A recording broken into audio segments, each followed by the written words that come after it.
Have a good day and a safe life mga kabayan, mga katusok. Ito po ang inyong abang lingkod, si Angel ng Saudi Arabia, ang simpleng florista nagbabalik.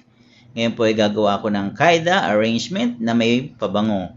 4 pieces na pabango na nilagay natin sa gitna na in-alternate ko lang. And then nagtapos po ako ng masinjana na pa dahon style.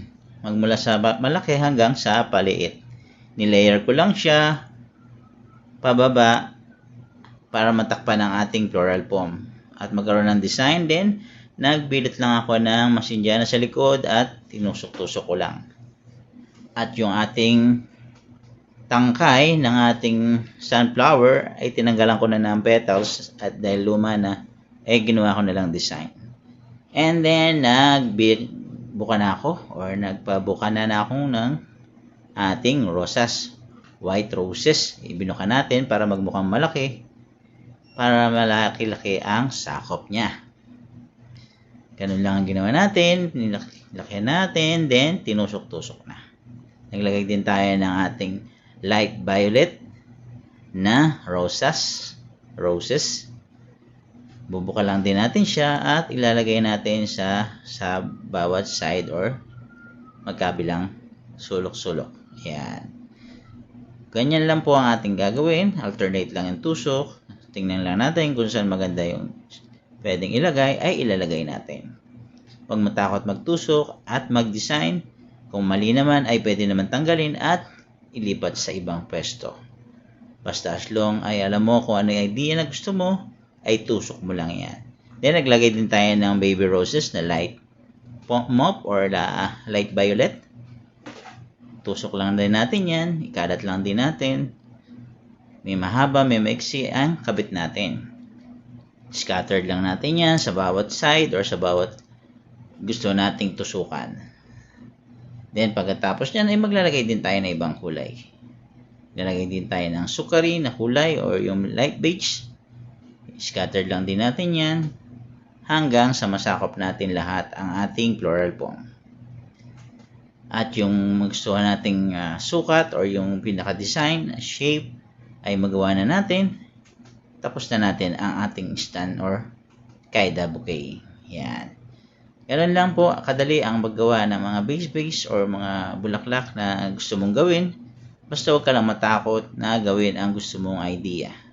Wala naman sa yung sisita or pipigil kung ano man yung gusto mong gawin. Dahil hindi naman nila alam kung ano yung design na gusto mo. Nasa sayo na yun. Kung saan ka satisfied at magiging okay ang yung design, go for it. Tusok na rin tayo ng light pink. Paikot-ikot lang, patusok-tusok lang habang may kinakausap ako. Dahil minsan ay busy rin ang ating kabayan sa dami ng mga pumapasok na customer, ay kung minsan ay nagkakasabay ang ating paggawa at ang ating pag-entertain sa ating customer. Ayan po, malapit na nating matapos ang ating kaida flower arrangement na may pabango o may perfume na ireregalo niya sa kanyang kaibigan.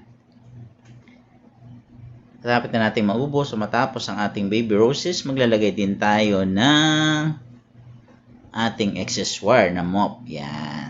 Yung ating accessoire na mop o yung ating yun. Nalimutan ko tuloy. Nalimutan ko yung ang ating Lemonia fill na mop. Yan. Nalagay natin siya sa bawat side, sa bawat sulok, sa loob at sa labas. Paikot lang. Kung saan mo gustong itusok, bahala ka na. Basta as long magandang kalalabasan, tusok mo lang yan, kaibigan. Walang pipigil, higil lang. Go lang ng go sa goal mo. Kung ano yung magiging magandang resulta, itusok na yan. Kaya dapat, huwag kang mangangamba. Yan lang yun ang solusyon sa iyong problema.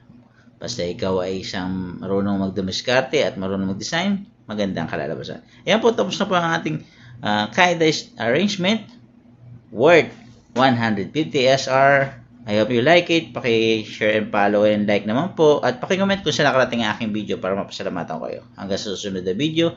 Maraming salamat po. God bless you all mga kabayan, mga katusok. God bless you.